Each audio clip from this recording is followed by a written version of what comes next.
प्रिय पांवटा साहिब के वासियों और देशवासियों, आप सभी को 69वें स्वतंत्रता दिवस की हार्दिक शुभकामनाएं। 1947 के इसी दिन हमारे पहले प्रधानमंत्री पंडित जवाहरलाल नेहरू ने लाल किले पर तिरंगा फहराकर देश को आजादी का एहसास दिलाया था। यह दिन हमें उन सभी स्वतंत्रता सेनानियों के बलिदान की याद दिलाता है जिन्होंने अपनी जान की परवाह। हम सभी भारत माता की संतान हैं।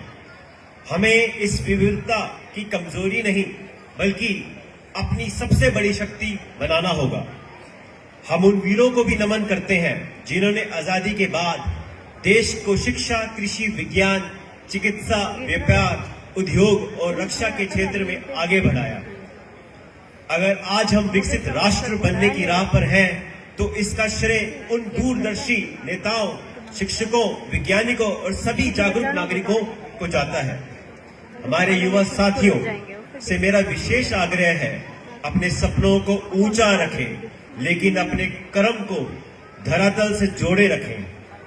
तकनीक, शिक्षा और नवाचार के माध्यम से आप न केवल अपना बल्कि पूरे समाज का भविष्य उज्जवल कर सकते हैं। खेल, कला और विज्ञान में जोश और मेहनत से पांवटा साहब का नाम रोशन करें। विकास सिर्फ सरकार की योजनाओं से नहीं बल्कि हर नागरिक की सक्रिय भागीदारी से संभव होता है। स्वच्छता अभियान में शामिल होना, पौधारोपण करना, ट्रैफिक नियमों का पालन करना, ये छोटे छोटे कदम मिलकर बड़े बदलाव ला सकते हैं। जब हर घर और हर मोहल्ला जागरूक होगा तभी हमारा नगर सच में आदर्श नगर बन पाएगा। हम अपने वीर सैनिकों और उनके परिवारों को भी सलाम करते हैं जिन्होंने देश की सीमाओं की रक्षा के लिए अपना सब कुछ न्यौछावर कर दिया। उनकी हिम्मत और त्याग के कारण ही हम आजादी के साथ सांस ले पा रहे हैं। आजादी के बाद हमने अंतरिक्ष में चंद्रयान भेजा, खेलों में नए कीर्तिमान बनाए, शिक्षा और उद्योग में नई ऊंचाइयों को छुआ। इन उपलब्धियों में हर शहर, हर गांव और हर व्यक्ति का योगदान है। पांवटा साहब में भी हम सभी की जिम्मेदारी है कि हम अपने शहर को और बेहतर बनाएं। इसी सोच के तहत उपमंडल कार्यालय में एक विशेष रजिस्टर रखा गया है जिसमें कोई भी नागरिक अपने या अपने परिवार का योगदान दर्ज करा सकता है ताकि हम मिलकर विकास की एक सकारात्मक कहानी लिख सकें। हालांकि कुछ चुनौतियां भी हमारे सामने हैं।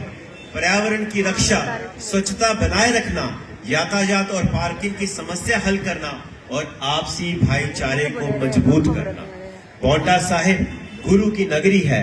यहाँ का माहौल हमेशा प्रेम, एकता और समझदारी की उदाहरण रहा है। आइए हम सब मिलकर इस परंपरा को और मजबूत करें। त्याग, सेवा और प्रेम से बड़े नगर की शान, पांवटा की धरती पे खिले अमन के फूल महान। आजादी का यह पर्व हमें लोकतंत्र पर विश्वास, प्रशासन पे भरोसा, कर्तव्य के प्रति ईमानदारी और अधिकारों के प्रति जागरूकता का संदेश देता है। अगर हम अपने हर काम में जनहित को प्राथमिकता दें तो पांवटा साहिब का विकास देश के निर्माण में एक मजबूत ईंट साबित होगा। आप सभी को स्वतंत्रता दिवस की हार्दिक शुभकामनाएं। जय हिंद, जय हिमाचल, जय पांवटा साहिब। बहुत बहुत धन्यवाद महोदय।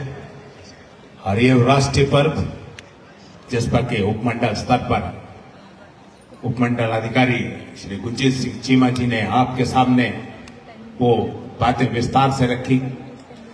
हम अपने स्वतंत्रता दिवस तक कितने आगे बढ़ चुके हैं, कितने विकास की गाथाएं लिख चुके हैं और आगे कितना हासिल करना है, उसके लिए किन किन मानवीय गुणों का हमारे में समावेश होना चाहिए, उस पर एक हल्की झलक आप लोगों के सामने। और ये इन बातों को अगर हम अमल में लाएंगे तो स्वाभाविक रूप से हम विकसित राष्ट्र की सूची में बहुत जल्द शामिल हो जाएंगे, जैसे कि हमारी कामना है। ये था हमारा पराक्रम पौरुष का प्रदर्शन और साथ में नगर को संबोधन। जैसा कि मैं बता चुका हूं कि मौसम विज्ञान विभाग की जानकारी अनुसार हमें स्थान परिवर्तन करना पड़ा और कार्यक्रमों की श्रृंखला तोड़नी पड़ी, किंतु उसके बावजूद हम मना रहे हैं राष्ट्रीय पर्व को उत्सव के रूप में। तो कुछ कार्यक्रम अवश्य यहाँ होंगे जो कि इस स्थान पर हो सकते हैं। तो सबसे पहले मैं आमंत्रित कर रहा हूं रोज ऑर्किड स्कूल के ग्रुप